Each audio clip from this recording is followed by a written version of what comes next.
समाचार मिला कि भगवान द्वारिकाधीश स्वधाम गमन कर गए हैं, तो योगासन में ध्यान लगा करके अपने शरीर का त्याग किया।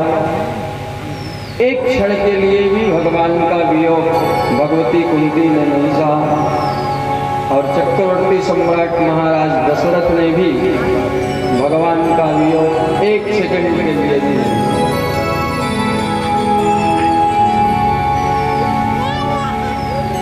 पांडव अपने पौत्र जन्मेजय को राजसत्ता का भार सौंपकर महाप्रयाण के लिए बद्रिकाश्रम की तरफ चले। पांचों पांडव, साथ में द्रौपदी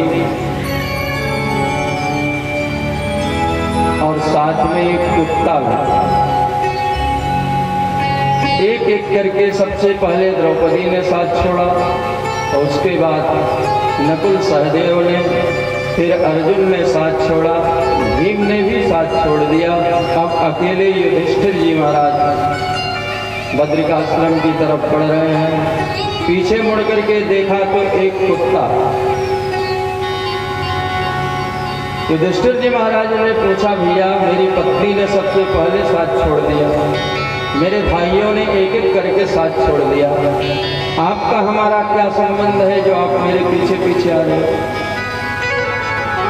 कुत्ते ने कहा, महाराज मैं साक्षात धर्म हूं और प्रत्येक जीव महाप्रयाण के समय केवल उसका धर्म ही उसके साथ जाता है, बाकी कुछ भी साथ नहीं है।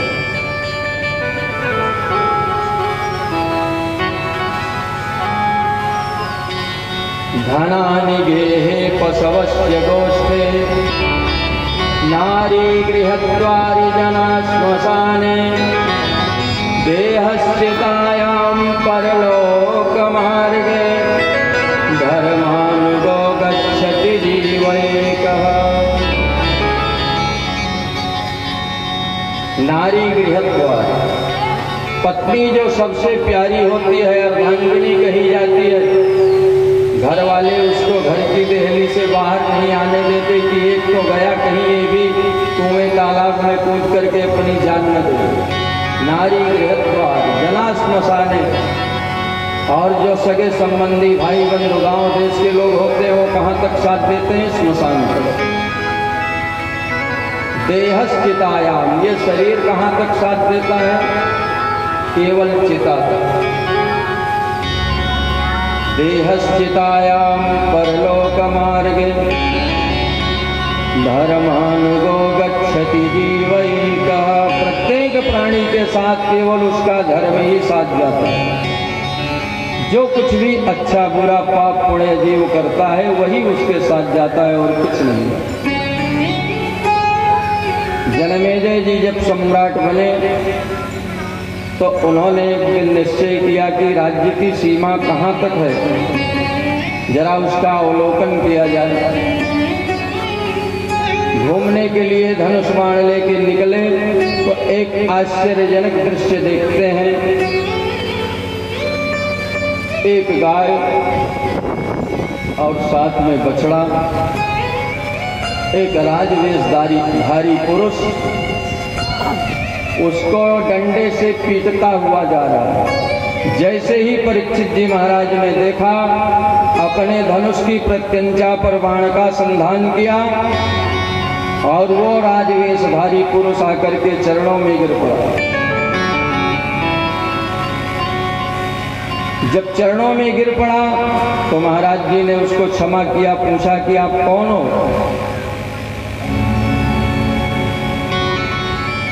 कहा, महाराज मैं कलियुग हूं।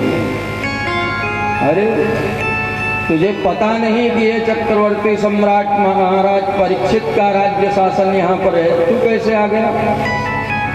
कहा, महाराज ये विधि का विधान है, प्रत्येक युग अपने अपने समय पे आते हैं। परीक्षित जी ने कहा, ना जब तक मेरा शासन है तब तक तुम यहाँ नहीं रह सकते। कहा, महाराज मुझे आप कोई स्थान दे दीजिए, इस संपूर्ण धारा पर आपका ही तो साम्राज्य है, तो मैं रहूं कहाँ? कुछ तो रहने के लिए स्थान चाहिए। तो परीक्षित जी महाराज ने कहा, ठीक है मैं तुम्हें 4 स्थान देता हूँ। द्योतं पानं स्त्रिया सोना यत्रास धर्म चतुर्विधा। जहाँ पर जुआ खेला जाता है, जहाँ पर बोर्ड लगा हो ठहरिए आपका ध्यान किधर है, आगे आप लोग समझ गए।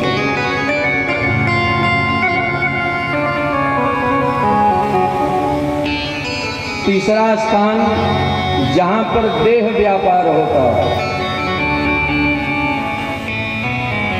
और चौथा स्थान कसाई का घर, जहाँ पर हिंसा होती है।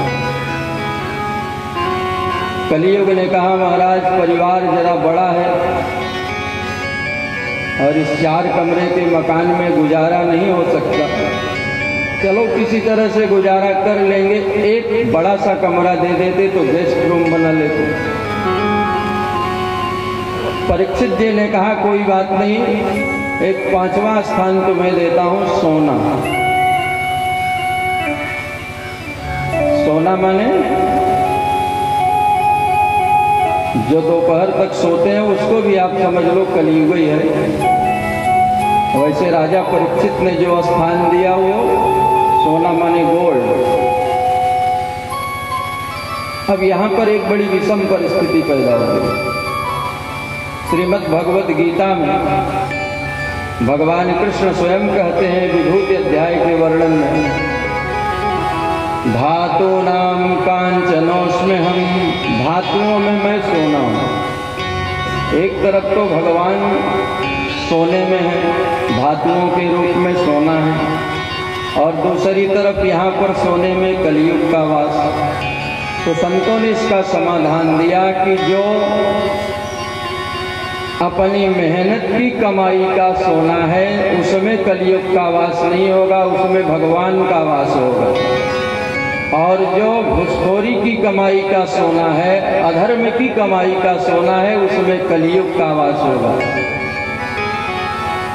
इसलिए देवियों कभी भी अपने देवता से ये मत कहिएगा कि मुझे डायमंड का हार चाहिए, नेकलेस चाहिए। जो ज्वेलरी मिल जाए आराम से वही ले लीजिए। दबाव डालोगी तो अधर्म की कमाई का वो सोना और घर में कलियुग का प्रवेश, कलह मची रहेगी 24 घंटे। जैसे ही परीक्षित जी महाराज ने सोने में स्थान दिया, अब कलियुग प्रसन्न हुआ। एक दिन की बात, राजा परीक्षित ने एक संदूक देखी जिसमें लिखा हुआ था कि हमारे वंशज इस संदूक को नहीं खोलेंगे, और अभी बच्चों को किसी कार्य को करने से रोक दिया जाए तो उनकी उत्सुकता, उनकी जिज्ञासा कुछ ज़्यादा ही बढ़ जाती है कि क्या है इसमें। परीक्षित जी महाराज ने भी देखा ऐसा क्यों लिखा है हमारे दादाजी लोगों ने। उस संदूक को जैसे ही खोला उसमें एक बड़ा ही सुंदर मणि से जड़ा हुआ मुकुट, सोने का मुकुट मणियों से जड़ा हुआ, अपना मुकुट उतार दिया, उस मुकुट को पहन लिया और शिकार खेलने के लिए जंगल में गए। बहुत दूर निकल गए, प्यास लगी, समीक ऋषि का आश्रम पास में ही था, वहां पर गए। समीक मुनि समाधिस्थ थे। राजा ने जल की याचना किया, पर जब संत जी वहां हो तब तो बोले। राजा को लगा कि ये मुझे जल न पिलाना पड़े, इसलिए समाधि लगा के बैठे। राजा ने असली संत को पहचानने में गलती कर दिया, और रामचरितमानस में इसका उल्टा हुआ। नकली संत को राजा प्रताप भानु ने असली समझ लिया, तो महाराज अनर्थ हो गए। ब्राह्मणों को मांस का भोजन परोस दिया, और यहाँ पर असली साधु को नकली साधु समझने के कारण राजा को बहुत भारी श्राप लगा। राजा को क्रोध आया और वहीं पर एक सर्प मरा हुआ पड़ा था। राजा ने अपनी धनुष कोट की नोक से सर्प को उठाया और साधु के गले में डाल दिया। समीक मुनि के गले में वो मरा हुआ सर्प डाल दिया और वहां से चले गए। कुछ बच्चे आश्रम के पास खेल रहे थे, उन्होंने देखा, जाकर के समीक जी के पुत्र श्रृंगी जो कि कौशिकी नदी में स्नान कर रहे थे, उसके किनारे बच्चों के साथ खेल रहे थे, जाकर के बताया छोटे छोटे बालकों ने, अरे श्रृंगी तेरे पिता के गले में मरा हुआ सर्प डाल दिया है।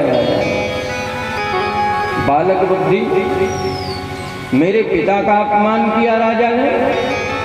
नदी के जल में प्रविष्ट हुआ, कमर तक जल जब हो गया, वहां पहुंच करके दाहिने हाथ में नदी का जल लिया और ये श्राप दिया, इति लंघित मर्यादाम तक्षकः सप्तमे हनि दक्षते स्म कुलांगार नोचितो में तद्द्रोहम्। अरे राजा, तूने मेरे समाधिस्थ पिता का अपमान किया है, गले में मरा हुआ सर्प डाल करके जाओ, मैं तुझे श्राप देता हूं कि आज के 7वें दिन किसी तक्षक के डसने से तेरी मृत्यु हो जाएगी। वाघ वज्रम उपसर्ज, जब ये वाघ वज्र का प्रहार कर दिया समीप में, देखिए वाणी का प्रहार बड़ा घातक होता है महाराज। वाणी का वाण जो है बड़ा खतरनाक है। जिस समय राजसूय यज्ञ कर रहे थे महाराज युधिष्ठिर, दुर्योधन भी आया हुआ था और मैदानों के द्वारा बनाए गए उस राजमहल में टहल रहा था अपने मित्र कर्ण और भाई दुशासन के साथ। तो उसकी फर्श ऐसी बनी थी कि जहां पर जल वहां पर थल प्रतीत होता था, जहां पर थल वहां पर जल प्रतीत होता था। ऐसे ही एक जगह दुर्योधन को भ्रम हुआ, उसने थल को जल समझा और अपनी धोती को उठा लिया घुटने तक, लेकिन वहां तो जल था नहीं। कुछ आगे बढ़ा तो जहां पर जल था वास्तव में उसको थल प्रतीत हुआ और छपाक से जैसे ही जल में गिरा, अट्टालिका पर खड़ी हुई द्रौपदी अपनी सखियों के साथ जोर से ठहाका लगा करके हंसी। अंधे को अंधा ही होता है और महाभारत का सूत्रपात हो गया। इसलिए वाणी ऐसी बोलिए मन का आपा खोल, और तो शीतल करे आपो शीतल होए करिया आपो शीतल हो, और तो शीतल करे आपो शीतल हो।